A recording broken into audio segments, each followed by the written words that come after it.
বিভাগৰ বাবে এখন মঞ্চ প্ৰদান কৰাৰ জৰিয়তে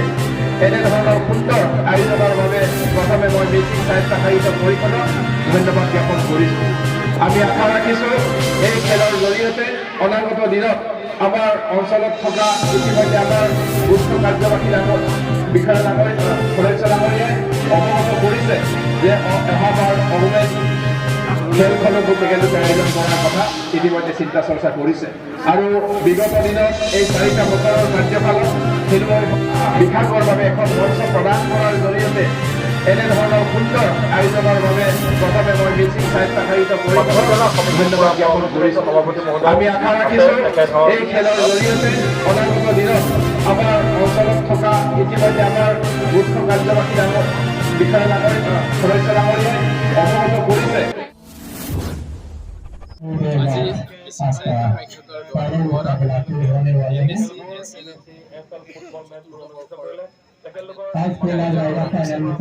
প্ৰথমে মই এই অনুষ্ঠানটো আয়োজন কৰাৰ বাবে মিচিং স্বায়ত্তশাসিত পৰিষদৰ সকলো মুখ্য কাৰ্যবাহী সদস্য পৰমানন্দ চাইঙীয়া ডাঙৰীয়াৰ নেতৃত্বত মই আন্তৰিক শুভেচ্ছা অভিনন্দন জ্ঞাপন কৰিছোঁ। তেখেতলোকে খুব সুন্দৰকৈ মিচিং স্বায়ত্তশাসিত পৰিষদ অন্তৰ্গত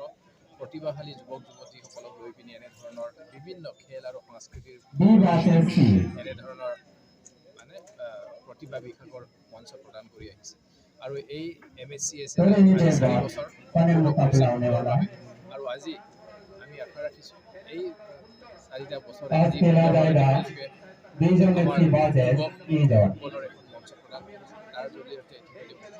যুৱকে বাহিৰৰ বিভিন্ন ধৰণৰ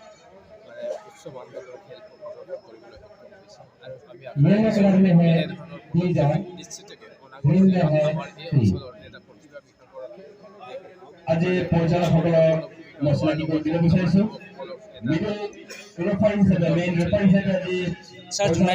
সকলোৱে জানিছে আমাৰ মাননীয় মুখ্যমন্ত্ৰী ডক্টৰ হিমন্ত বিশ্ব শৰ্মা ডাঙৰীয়াৰ নেতৃত্বত বিভিন্ন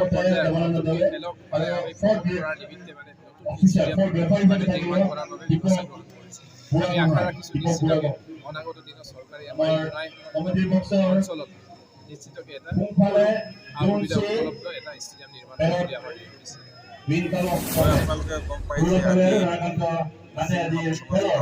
চলন্ত বিৱৰণী তেখেতলোকে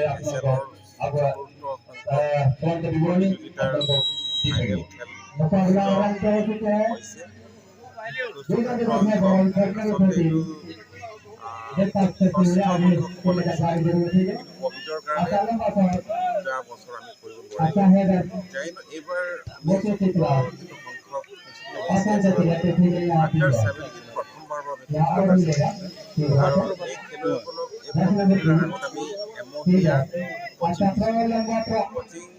ইয়াৰ মূল অৰ্থটো আছিলে এটা সুন্দৰ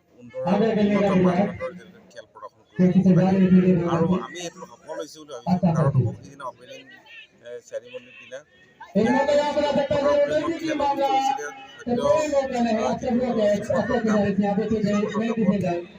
চেম্পিয়ন অৰ্জন কৰা যিটো টিম সেই টিমৰ লগত আমি প্ৰদৰ্শনীমূলক খেলটো কৰিছিলোঁ। তাত আমাৰ দলে এটা ড্ৰ কৰিছে ড্ৰ কৰিছে আৰু এইটোৱে আমাক আনন্দিত কৰিছে যে আমাৰ যিটো উদ্দেশ্য সফল হৈছে আৰু খেলুৱৈসকলে সুন্দৰ প্ৰদৰ্শন কৰিছে আৰু বহুতো সৰ্বভাৰতীয় পৰ্যায়ৰ খেলত তেওঁলোকে বিভিন্ন দলত অংশগ্ৰহণ কৰাৰ তেওঁলোকে কৰিছে আৰু এই প্ৰচেষ্টা আমি অব্যাহত ৰাখিম আৰু তেওঁলোকক আমি ৰিলায়েন্স ফাউণ্ডেশ্যনে চিলেকশ্যনৰ কাৰণে আহিবলৈ সুযোগ পাইছোঁ আৰু নিশ্চয় আমি বিশ্বাসী যে আমাৰ খেলুৱৈসকল ৰিলায়েন্স ফাউণ্ডেশ্যনৰ যিটো নিৰ্বাচনত তেওঁলোকে সফল হ'ব আৰু সৰ্বভাৰতীয় পৰ্যায়ত তেওঁলোকে খেলাৰ যোগ্যতা অৰ্জন কৰিব। আৰু এইটো জনাব বিচাৰোঁ যে অহাবাৰৰ পৰা আমি যিটো মহিলা ফুটবল খেল আমি ষ্টাৰ্ট কৰিম আৰু ফেব্ৰুৱাৰী মাহত মহিলা ফুটবলসকলৰ কাৰণে কোচিং আৰম্ভ হ'ব।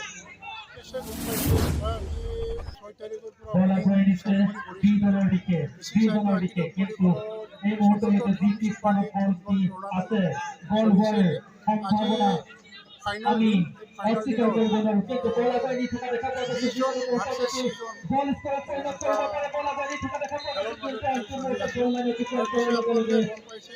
গোল করতে বহু পানির গোলমানে কিছু করেছে গোল কি করতে লাভ করেছে জাম্বি 100% নহ'লেও আমি এটা আশা এটা কৰি আছোঁ যে আমি 30% হ'লেও আমাৰ অঞ্চলৰ পৰা আমাৰ এই ৰুৰেল গ্ৰাম্য অঞ্চলৰ পৰা ফুটবল খেলুৱৈটো আমি ওপৰত লৈ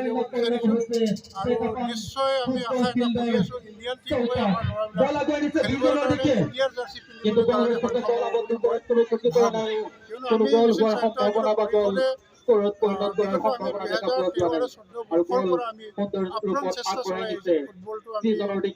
মিছিং চাৰিটা উদ্দেশ্য আৰু লক্ষ্য হয় আৰু তাৰ কাৰণে আমি এটা ভাবিছোঁ যে আমাৰ অঞ্চলৰ পৰা এবাৰ ইয়াৰো আমি এটা এবাৰ কোচিং এটা কৰাম তাৰ লগতে আমি জানুৱাৰী